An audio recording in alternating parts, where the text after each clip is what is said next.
감사합니다. 우리 성가대 찬양처럼 사는 모든 날들 동안 주님과 함께 가시기를 원합니다. 기쁜 일도 슬픈 일도 항상 주님과 동행하는 아름다운 삶이 되기를 축복합니다. 지난주에는 슬기로운 사회생활이라는 제목으로 할 수 있거든 모든 사람과 더불어 화목하라는 말씀을 드렸습니다. 오늘은 같은 제목으로 원수에 관한 말씀을 드리려고 합니다. 많은 분들에게 필요 없는 말씀일 수 있겠지만 예방적인 차원에서라도 살다 보면 또 힘든 일도 만날 수도 있잖아요. 예방적인 차원에서라도 말씀을 들어두면 좋을 것 같습니다. 원수 관계는 언제부터 있었을까요? 원수 관계는 언제부터 있었을까요? 창세기 3장 15절에 보면 내가 너로 여자와 원수가 되게 하고 내 후손도 여자의 후손과 원수가 되게 하리니 여자의 후손은 내 머리를 상하게 할 것이요 너는 그의 발꿈치를 상하게 할 것이니라 그랬어요. 인류의 시작부터 머리를 박살내고서야 끝나게 될 철천지 원수 관계가 있었던 것이죠. 이 원수 관계는 언제나 끝날까요? 도대체 이 원수 관계는 언제나 끝날까요? 요한계시록 11장 12절에 보면 하늘로부터 큰 음성이 있어 이리로 올라오라 함을 그들이 듣고 구름을 타고 하늘로 올라가니 그들의 원수들도 구경하더라 그랬어요. 하나님께서 하나님의 백성들을 하늘로 올리시고 원수들은 땅에다 버려두고 이렇게 하나님께서 세상을 심판하시며 악인과 의인을 완전히 구분하시기 전까지는 없어지지 않을 관계가 바로 원수 관계라고 하는 것이죠. 원수라는 말조차도 듣기 싫지만 우리는 누군가의 원수가 될 수도 있고 누군가를 원수로 여기며 살아가게 될 수도 있습니다. 미가서 7장 6절에 보면 아들이 아버지를 멸시하며 딸이 어머니를 대적하며 며느리가 시어머니를 대적하리니 사람의 원수가 곧 자기의 집안 사람이로다 라는 말씀처럼 사랑했던 사람들이 도저히 원수가 되면 안 될 사람들이 원수가 되는 경우들도 생겨질 수 있습니다. 그래서 원수라는 개념과 관련해서 몇 가지 마음 정리를 하고 넘어갔으면 좋을 것 같습니다. 그래서 한 5가지로 정리를 해봤는데요. 첫째는요, 힘써서 원수가 되지 말라는 것입니다. 힘써서 뭐가 되지 말라고요? 원수가 되지 말라. 내가 누군가의 원수가 되어서 살아가지 말라는 것이죠. 원수는 자기 집안에 해를 입혀 원한이 맺히게 된 사람이나 집단, 또 속을 썩이는 사람을 속되게 이르는 말, 주로 자식이나 배우자처럼 매우 가까운 사람을 이르며 흔히 왼수라고 한다. 그래서 부부는 평생 왼수고 자식은 가끔 왼수가 되는 경우도 있어요. 영어로는 적 또는 상대 또는 적군 아니면 이제 원한의 대상을 이르는 말을 원수라고 하죠. 자, 그러니까 내가 누군가에게 해를 입히면, 누군가의 속을 지속적으로 썩이면, 누군가의 적이 되는 자리에 있으면 그 사람이 뭐가 될 수 있다는 거예요? 원수가 될 수 있다는 것이죠. 자, 그렇게 누군가의 원수가 된다면 어떤 일들이 벌어질까? 내가 누군가의 원수가 된다면 어떤 일들이 벌어질까? 좀 극단적인 경우겠지만은요, 출애굽기 22장 21절 22절 말씀 보겠습니다. 너는 과부나 고아를 해롭게 하지 말라. 내가 만일 그들을 해롭게 함으로 그들이 내게 부르짖으면 내가 반드시 그 부르짖음을 들으리라. 나의 노가 맹렬함으로 내가 칼로 너희를 죽이리니 너희의 아내는 과부가 되고 너희 자녀는 고아가 되리라 그랬습니다. 힘없는 사람들을 해롭게 하면 하나님의 노를 자극하여 화를 당하게 되고, 힘 있는 자를 해롭게 하거나 대적을 하게 되면 힘 있는 그들의 노를 자극해서 화를 당하게 되지 않겠습니까? 그러니까 누군가의 원수가 되어서 좋은 일은 있다 없다? 없다. 내가 누군가의 원수가 되어서 좋은 것은 하나도 없다. 그러므로 누군가에게 해를 입히거나 속을 썩이거나 혹은 적대적인 자리에 있지 않으시기를 힘쓰시기를 바랍니다. 친구가 될 수 없는 사람이라도 적어도 원수가 되지 않도록 힘쓰면서 살아가야 될 줄로 믿습니다. 두 번째는요, 마음에 그 원한이 맺히죠. 원수 때문에 원한이 맺힐 때가 있습니다. 이럴 때 원한은 하나님 앞에서 기도하면서 풀자. 원한은 뭐 하면서 풀자? 기도하면서 풀자는 말씀입니다. 시편 150편 가운데 3편의 저주시가 있습니다. 시편 58편, 시편 109편, 그리고 시편 137편인데 58편과 19편은 다윗의 시입니다. 원수들로 인하여 상한 마음을 하나님께 쏟아내고 있는데요. 우리 한번 몇 구절 찾아 읽어보면 좋겠습니다. 시편 58편 6절로 9절 말씀을 세번역 성경으로 한번 같이 읽어보도록 하겠습니다. 하나님, 그들의 이빨을 그 입안에서 부러뜨려 주십시오. 주님, 젊은 사자들의 송곳니를 부수어 주십시오. 그들을 급류처럼 흔적도 없이 사라지게 해주십시오. 겨누는 화살이 꺾인 화살이 되게 해주십시오. 움직일 때 녹아내리는 달팽이같이 되게 해주십시오. 달을 채우지 못한 미숙아가 죽어서 나와 햇빛을 못 보는 것 같이 되게 해주십시오. 가시나무 불이 가마를 뜨겁게 하기 전에 생것과 불붙은 것이 강한 바람에 휩쓸려 가게 해주십시오. 좀 속이 시원하십니까? 아들 압살롬의 반역으로 도피 생활을 하던 때에 지은 시로 추정되는데요. 생각을 해보십시오, 여러분. 아들이 아버지를 향해서 반역을 일으켰습니다. 그리고 아들과 함께 반역에 동참한 무리들은 다 자기의 친구요, 신하요, 장군이요, 백성들입니다. 말렸어야 될 사람들이 동조해서 아버지와 아들 사이를 원수로 만들어 놓았습니다. 거친 말로 분노를 쏟아놓고 있습니다. 그러다가 한때 사랑했던 사람인데, 한때 믿었던 사람인데 또 마음이 불편함이 되지 않겠어요, 그죠? 내가 이렇게 저주를 쏟아내도 되나? 내가 이렇게 기도를 해도 되나? 부끄러운 마음이 들기도 했을 것입니다. 그래서 그렇게 조금씩 자기 속에 끓는 듯한 이 분노와 원한을 쏟아내고 씻어내지 않았을까 하는 생각이 듭니다. 미움이나 원한은 떼어내야 하는 줄 아는데 거머리처럼 달라붙어서 쉽게 떨어지지 않는 무거운 짐입니다. 어디 가서 쉽게 풀어놓을 수도 없는 무겁고 비밀스러운 짐입니다. 여러분, 이 짐을 어떻게 하면 좋겠어요? 이 거머리같이 붙어서 떨어지지 않는 이 짐을 시편 55편 22절에 보면 내 짐을 여호와께 맡기라고 그랬습니다. 시편 68편 19절에는 하나님은 날마다 우리의 짐을 지시는 주라고 했습니다. 마태복음 11장 28절에서 예수님은 수고하고 무거운 짐진 자들아 다 내게로 오라, 내가 너희를 쉬게 하리라고 하셨습니다. 우리가 인생을 살면 짊어지고 가야 될 짐들이 참 많이 있습니다. 짊어지고 가야 될 짐들이 참 많은데 거기다가 원한의 짐까지 짊어지고 가려면 얼마나 힘들겠습니까? 그래서 원한의 무거운 짐은 하나님 앞에 풀어놓으시기를 바랍니다. 거친 말로 쏟아내도 상관없습니다. 그렇게라도 풀어보려고 애쓰는 우리의 마음을 하나님은 아실 것입니다. 우리의 기도를 들으시고 우리의 상한 마음을 치유하시고 그리고 어그러진 상황들을 회복시켜 주실 줄로 믿습니다.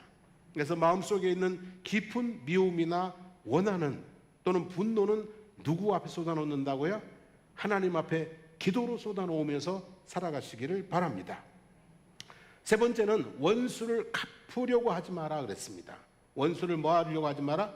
갚으려고 하지 마라. 레위기 19장 18절인데요.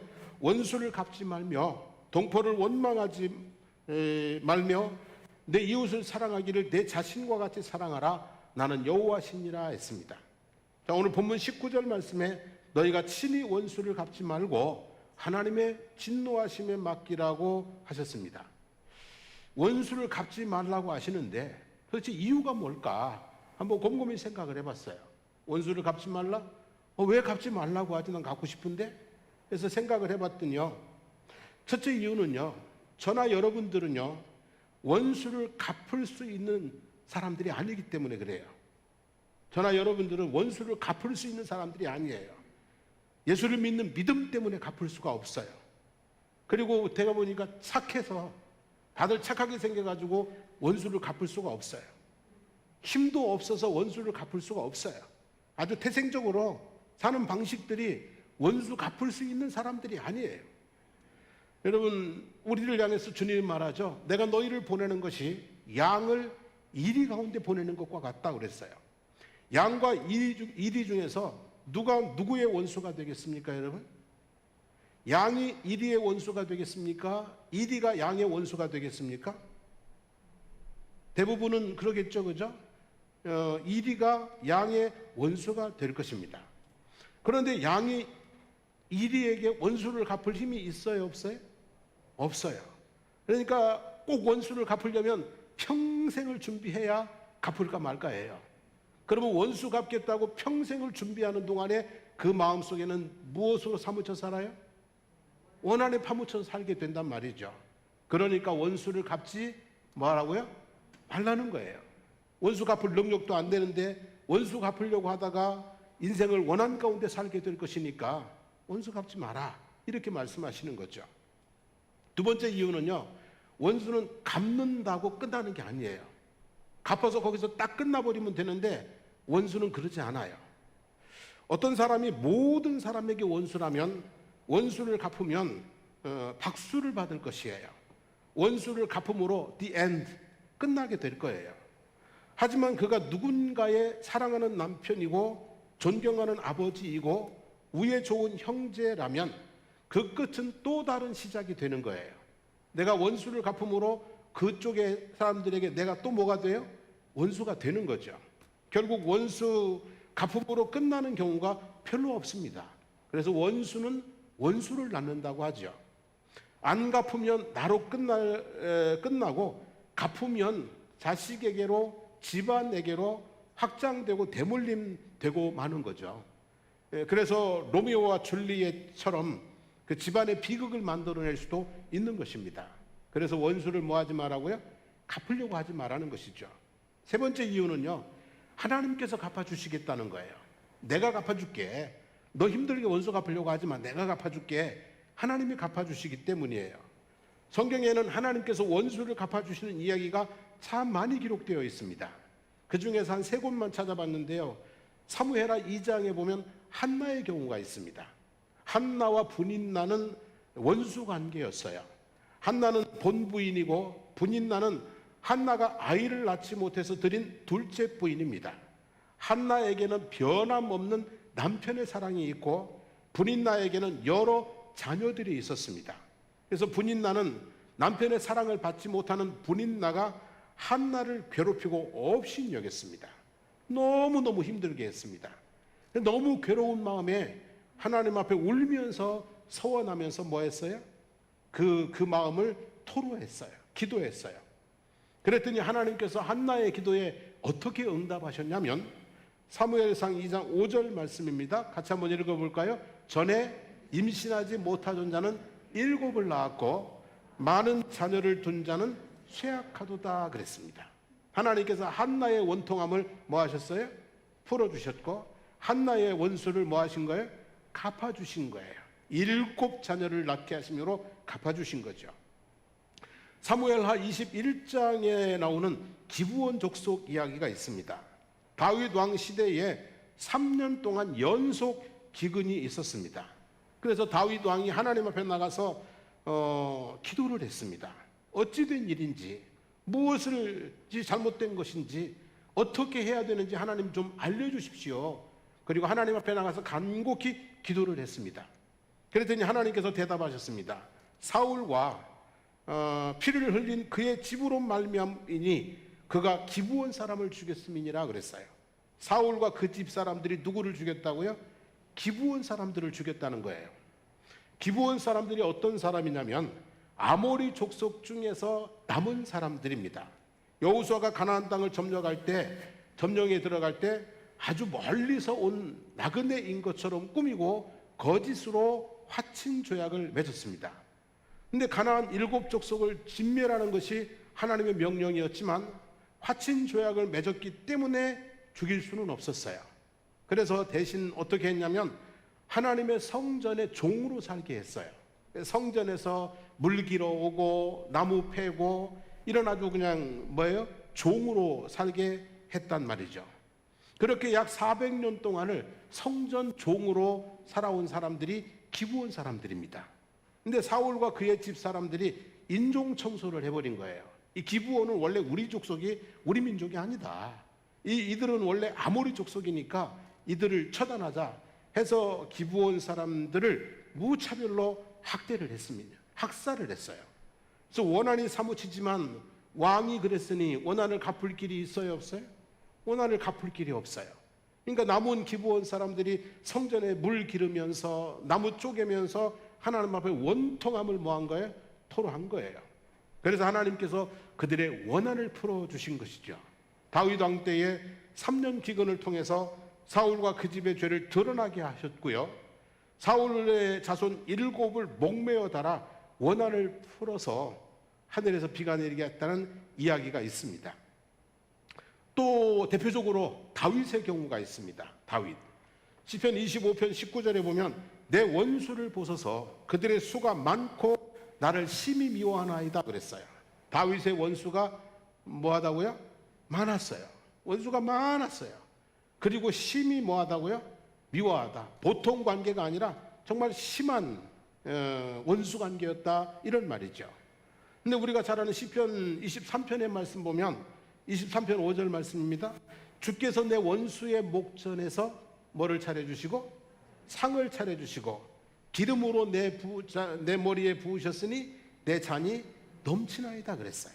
원수들이 많았어요. 다윗을 심히 미워했어요. 그리고 다윗을 죽이려고 애쓴 사람도 많았어요. 근데 하나님께서 그 원수들의 목전에서 상을 베풀어 주시고 머리에 뭐예요? 기름을 부으셔서 내 잔이 넘치나이다 하게 하셨지요. 여러분, 대표적인 원수가 누구예요? 다윗의 대표적인 원수가 사울왕이죠. 다윗이 블레셋 땅으로 망명하기까지 3,000명의 군대를 이끌고 다윗을 죽이겠다고 쫓아다녔습니다.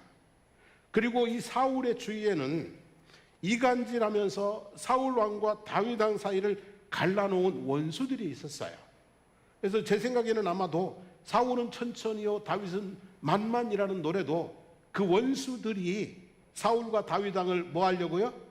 이간질시키려고 만들어서 퍼뜨린 노래가 아닌가 그런 생각이 들기도 해요.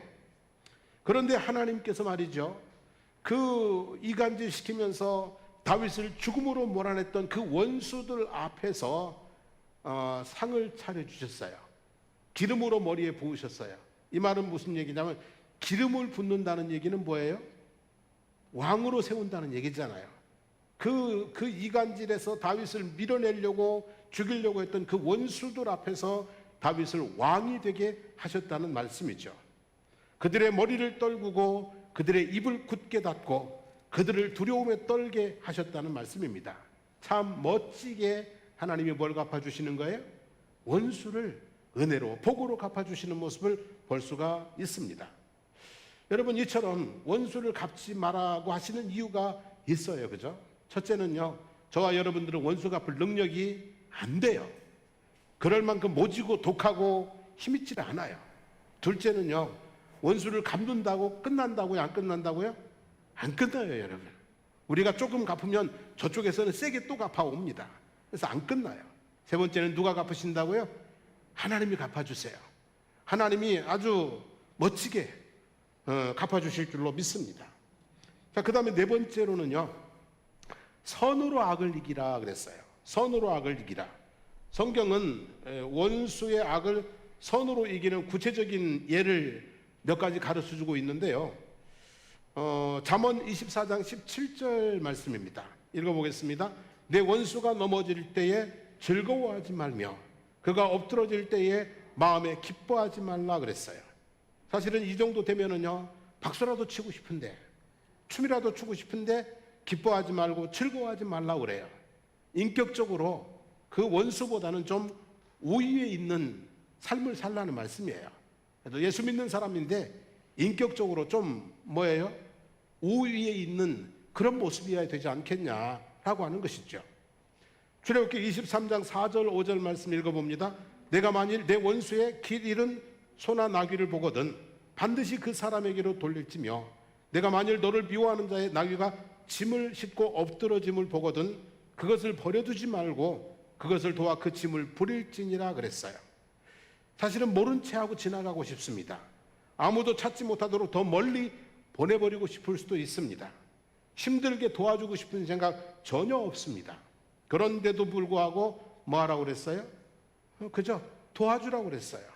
그렇게 해서 선을 베풀라는 말씀이죠.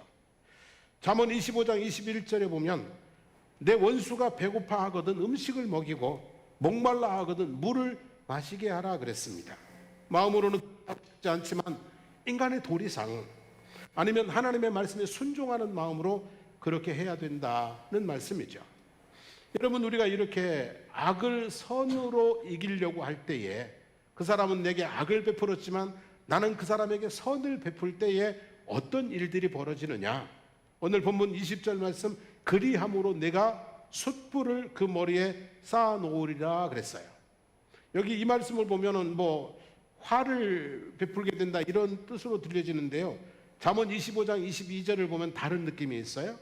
그리하는 것은 핀 숯을 그의 머리에 놓는 것과 일반이요 여호와께서 내게 갚아주시리라 그랬어요. 여러분, 숯불을 머리에 쌓는다는 것이 무슨 의미겠어요? 좀 난해한 의미가 있어요, 그죠? 만약에 핀 숯을 머리에다 그냥 올려놓으면 어떻게 돼요? 머리 다 그냥 다 타버리고 머리 화상 입고 그냥 막 고통스럽게 되는 거겠죠? 그런 의미는 아니라고 생각이 들어요, 문맥상. 자, 옛날에는 불씨가 대단히 중요했죠, 그죠? 불씨가 대단히 중요했어요. 그래서 불씨를 자손에게 물려주고 또 가문의 수호신으로 여기던 시절이 있었어요. 며느리가 불씨를 꺼뜨리면 소방 맞을 사유가 됐던 그런 시절도 있었어요. 근데 그런 시절에 원수의 집에 불씨가 꺼져 버렸어요. 그래가지고 화로를 머리에 이고 불씨를 좀 빌려달라고, 내게 불씨를 좀 달라고 찾아왔어요. 그 화로에다가 핀 숯을 담아주면 이것은 대단히 큰 뭐예요? 자비를 베푼 거란 말이죠. 그 집에 꺼져버린 불씨를 다시 뭐예요? 필 수 있도록 해준 것이니까, 그래서 요리도 하고 그래서 불도 뗄 수 있도록 해준 거니까 큰 자비를 베푼 거란 말이에요. 이렇게 원수에게 자비를 베풀 때 내가 내게 갚아주리라. 하나님이 자비를 베푼 내게 갚아주신다는 거예요. 무엇을 주시겠다는 거예요? 은혜를 주시고 복을 내려주시겠다는 말씀인 것이죠, 여러분. 그러니까 원수에게 베푼 떡 한 덩이, 원수에게 베푼 냉수 한 잔이 하나님의 큰 축복으로 돌아온다는 말씀이 되는 것입니다. 여러분, 우리는 그렇게 베풀었는데 하나님께서 우리에게 더 귀하고 좋은 것으로 채워주실 줄로 믿습니다. 선으로 악을 이기라는 말씀은 원수는 하나님도 무서워하지 않고 사람의 도리도 저버리고 내게 악을 행했을지라도 너는 하나님의 공의를 믿고 인간의 도리를 지키면서 살아가라는 것입니다. 한마디로 똑같은 사람 되지 말라는 것이죠. 인격적으로 우위에 있는 사람, 원수로 분노하게 하는 사람이 아니라 부끄러워하게 하는 사람, 원수로 자신의 잘못을 깨닫고 뉘우치고 돌이켜서 선한 사람이 되게 하는 사람, 원수에게까지 선을 베품으로 하나님께서 복 주시는 그런 사람이 되라는 말씀인 줄로 믿습니다. 그래서 선으로 악을 이기는 것이 쉽지는 않지만 대단히 유익하고 복된 방법인 줄로 믿습니다. 원수에 대한 마지막 말씀은요, 잘 아는 말씀입니다. 내 원수를 뭐 하라고요? 사랑하라는 것입니다. 원수에 대한 마지막 말씀은요, 마지막 관문은 사랑하라는 것입니다. 인간관계에 점수가 있을까요, 없을까요? 인간관계에도 점수가 있다고 생각합니다. 제가 한번 저거 하면 여러분들이 점수를 매겨보시면 좋겠어요. 은혜를 원수로 갚는 사람은 몇 점 줄까요? 은혜를 원수로 갚는 사람, 이건 빵점이죠. 어떻게 은혜를 원수로 갚아요? 이건 마이너스 점수를 줘야 되는데 마이너스는 없으니까 그냥 빵점 줄게요. 그러면 은혜로 갚는 사람은 몇 점? 은혜를 은혜로 갚는 사람은 뭐 주고받았으니까 뭐 한 50점? 50점 좀 안 됐나요? 그럼 한 60점 주도록 하죠. 근데 그런 사람도 드물잖아요. 그죠? 은혜를 은혜로도 못 갚으니까 뭐 좋게 넉넉하게 주면 70점 좋습니다. 자, 그러면 원수를 은혜로 갚는 사람은 몇 점 줄까요? 원수를 은혜로 갚는 사람은 몇 점 줘요? 그냥 100점 줍시다. 그게 얼마나 힘든 일인데요. 잘했다고 그냥 일 빵빵 해가지고 100점 쫙 밑줄 갔어. 자, 그러면요, 원수를 사랑하는 사람은 몇 점 줄까요? 은혜로 갚는 정도가 아니라 원수를 그냥 뭐 해버려요? 사랑하는 사람 몇 점 주면 좋겠어요? 110점? 120점? 자, 200점 주래요. 여러분, 원수를 사랑하는 삶은요, 점수를 매길 수 있는 삶이 아니에요. 원수를 사랑하는 삶은 점수를 매길 수 있는 삶이 아니에요. 여러분, 예수님의 삶을 우리가 어떻게 점수를 매길 수 있겠어요? 저들의 죄를 용서해달라고 기도하면서 갔던 스데반의 삶을 우리가 어떻게 점수를 매길 수가 있겠어요? 예수님의 삶은 하늘의 점수이고요, 스데반의 삶은 하늘의 점수예요. 원수를 사랑하는 사람들의 점수는요, 땅의 점수가 아니라 하늘의 점수를 받는 거예요. 그래서 하늘의 상급을 받게 되는 줄로 믿습니다. 여러분, 원수를 사랑하면 하늘 점수 받아요. 신령한 점수를, 그런 은혜를 받게 될 줄로 믿습니다. 고린도전서 13장의 말씀을 따라서 원수 사랑하는 방법, 비교적 쉬운 방법 몇 가지 제안하겠습니다. 회개하고 돌아올 때까지 오래 참아주는 것, 그들이 잘 나간다고 해도 시기하지 않는 것, 내 감정을 따라서 무례하게 행하지 않는 것, 원수가 망하도록 악한 생각하지 않는 것, 뭐 더 잘해줄 필요까지는 없어요. 그냥 원수를 사랑하는 방법이 뭐 가서 끌어안아주고 막 뭐 그럴 것까지 필요 없어요. 그냥 참아주고, 뭐 하고요? 시기하지 않고, 무례히 행하지 않고, 그리고 악한 생각을 하지 않는 것만도 원수를 뭐 하는 거다? 사랑하는 거다. 이 정도는 뭐 우리가 잘하면 할 수 있지 않을까요? 그죠? 자, 마지막으로 하고 싶은 말씀이 있습니다. 오늘 우리가 읽은 말씀은 로마서 12장 19절, 20절, 21절 말씀은 첫 단어가 이렇게 되어 있어요. 사랑하는 자들아. 뭐라고 부른다고요? 사랑하는 자들아. 원수를 친히 갚지 말고, 이렇게 나옵니다. 근데요, 로마서 1장부터 12장까지 로마 교회 성도들을 부를 때 사랑하는 자들아 라고 부른 게 여기서 처음이에요. 그전에는 계속해서 형제들아, 형제들아, 형제들아 그랬어요.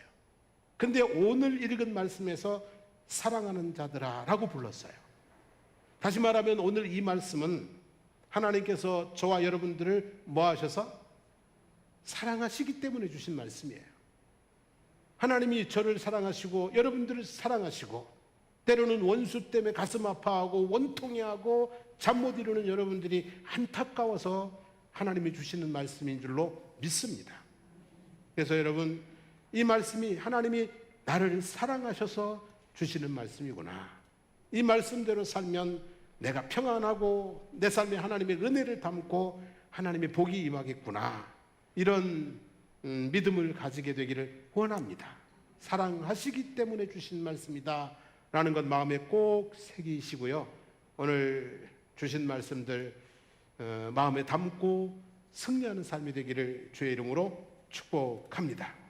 우리 함께 일어나셔서 찬양하고 기도하겠습니다.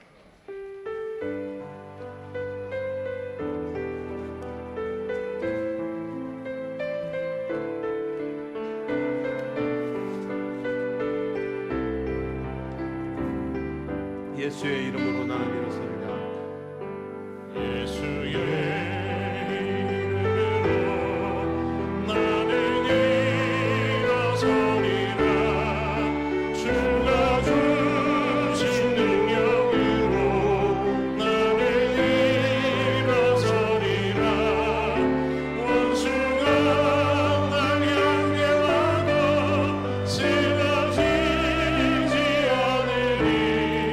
주가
우리가 누군가의 원수가 되어서 유익한 것 하나도 없습니다. 누군가를 해롭게 함으로, 누군가의 마음을 상하게 함으로, 누군가의 적대적인 관계에서 대적함으로 원수가 되어서 좋은 일 하나도 없습니다. 그렇게 살지 않을 수 있도록 하나님 내게 너그러운 마음과 자비로운 마음을 주시옵소서. 그리고 우리가 원수를 갚을 수도 없고 갚는다 해도 유익이 되지 않고 선으로 이기는 것만이 우리에게 유익이 되고 복이 됩니다. 그래서 하나님, 내가 정말로 선으로 이겨갈 수 있도록 하옵소서. 주신 말씀처럼 줄일 때에 먹이고 목마를 때 마시게 할 수 있는 그 주님의 마음, 그 자비의 능력을 내게 덧입혀 주시기를 원합니다. 하나님, 승리하는 삶이 되게 하여 주시옵소서. 은혜와 화평 가운데 세워지는 나의 삶이 되기를 원합니다. 우리 주여 부르고 기도하겠습니다. 주여, 살아계신 우리 하나님 아버지, 오늘도 주신 말씀을 마음속에 새겨봅니다. 우리가 이 땅에 살아가는 동안에 하나님, 정말 아버지 늘 화목한 아버지 하나님 삶의 관계를 세워나갈 수 있게 해주시기를 원합니다. 아들이 아버지를 멸시하고 아버지 딸이 어머니를 멸시하는 그런 때도 온다고 했는데, 하나님 우리의 삶 가운데 그런 일이 생기지 않게 도와주시기를 원합니다. 우리가 정말로 아버지 하나님이여 화목하고 화평하고 그런 아버지 하나님의 은혜의 관계 속에서 삶을 살아갈 수 있도록 인도해 주시기를 주님 원합니다. 우리가 아버지 누군가를 해롭게 함으로, 누군가의 마음을 상하게 함으로, 누군가를 아버지 적대함으로 원수의 자리에 있지 않게 도와주시기를 원합니다. 혹은 누군가가 나에게 그렇게 얘기했을지라도 나는 주의 말씀을 따라서 하나님 아버지 정말로 인격적인 의의에서 믿음의 은혜에서 하나님 아버지 그 관계를 선하게 풀어나갈 수 있는 그 능력, 아버지 그 아버지 능력을 성령께서 우리들에게 주시기를 주님 원합니다. 그래서 하나님께서 우리의 삶에 은혜를 부어주시고 복을 베풀어 주시는 아버지 하나님 그런 삶을 저희들이 살아나갈 수 있도록 인도해 주시기를 주님 간절히 바라고 원합니다. 하나님, 우리에게 상한 마음이 있다면, 우리에게 정말로 원통한 마음이 있다면 하나님 아버지 주님 앞에서 토로하게 하시고 주님께서 그 마음을 만져서 깨끗하게 치유해 주시고 그 삶을 회복시켜 주심으로 말미암아 주님께서 아버지 정말 아버지 하나님이여 원수의 목전에서 상을 차려주시고 기름으로 머리에 부으셨으니 내 잔이 넘치나이다 고백할 수 있는 은혜의 삶을 허락해 주시기를 주님 간절히 간구드리옵나이다. 하나님 도와주시옵소서.